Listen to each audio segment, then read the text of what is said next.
పల్నాడు జిల్లా గురజాల మండలం పులిపాడు గ్రామంలో శ్రీకృష్ణ జన్మాష్టమి వేడుకలు ఎంతో ఘనంగా నిర్వహించారు.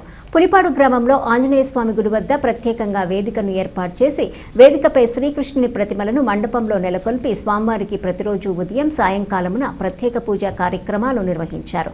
ఈ సందర్భంగా ప్రబోధ సేవా సమితి హిందూ జ్ఞానవేదిక నర్సరావుపేట శాఖ అధ్యక్షులు ఇందుశ్రీ గడియము పెద్దిరెడ్డి మాట్లాడుతూ శ్రీకృష్ణ జన్మాష్టమి పురస్కరించుకుని పులిపాడు గ్రామంలో శ్రీకృష్ణ భగవాని వేడుకలు ఎంతో వైభవంగా నిర్వహిస్తున్నామని తెలియజేశారు.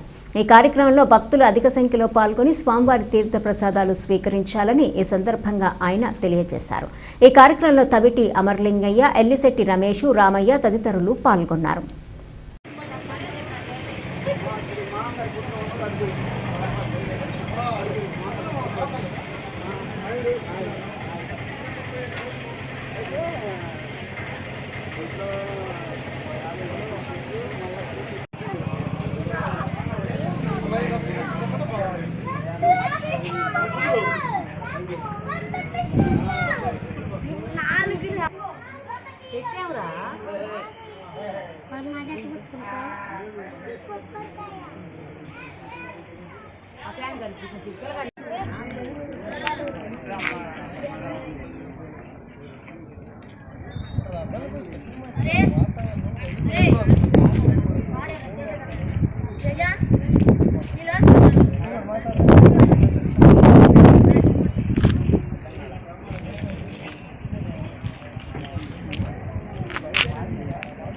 గత శ్రీ శ్రీ శ్రీ ఆచార్య ప్రబోధానంద యోగేశ్వర వారి దివ్యాశీస్సులతో శ్రీకృష్ణాష్టమి వేడుకల్ని ప్రబోధ సేవా సమితి హిందూ జ్ఞానవేదిక నర్సరావుపేట శాఖ వారు పులిపాడు, దాచేపల్లి, ముక్తేశ్వరం గ్రామాల్లో నిర్వహిస్తూ ఉన్నారు.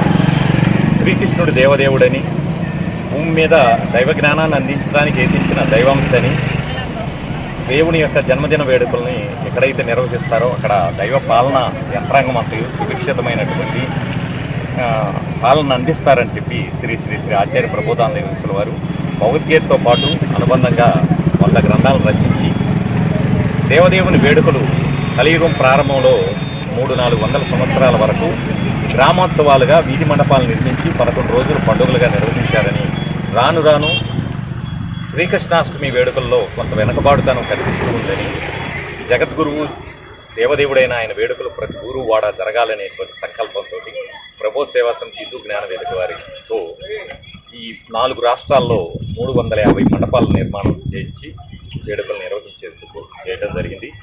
నర్సరావుపేట శాఖ వారమైన మేము పులిపాడులో ఈరోజు మండపాన్ని ఏర్పాటు చేసి రేపు 19వ తారీఖున పల్లకి ఊరేగింపు కార్యక్రమం భావయుక్తంగా పూర్తిగా సాంప్రదాయబద్ధంగా పుష్పాలంకృతులైన స్వామివారిని భుజాల మీద మోస్తూ ఊరు ఎరిగింపుగా, అంటే భక్తులు కొందరు దేవాలయానికి రావడానికి అనుకూలత ఉన్నా లేకపోయినా ఆయనే కొలువై వచ్చి వారికి అందుబాటులో, వారికి దగ్గరగా కనిపించేలాగా పూర్వం సాంప్రదాయం ఏదైతే ఉందో అదేవిధంగా పూర్తిగా మహిళామణుల కోలాటాలతోటి, శ్రీకృష్ణ గీతికలతోటి, భగవద్గీత శ్లోక పఠనములతోటి సాంప్రదాయబద్ధంగా ఆయన వేడుకలు నిర్వహించడం జరుగుతూ ఉంది.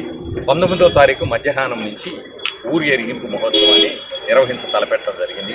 అదేవిధంగా 21వ తారీఖున ముక్తేశ్వరంలోను, 24వ తారీఖు మధ్యాహ్నం నుంచి దాచేపల్లిలోనూ మేము ఈ కార్యక్రమాలు నిర్వహిస్తూ ఉన్నాం.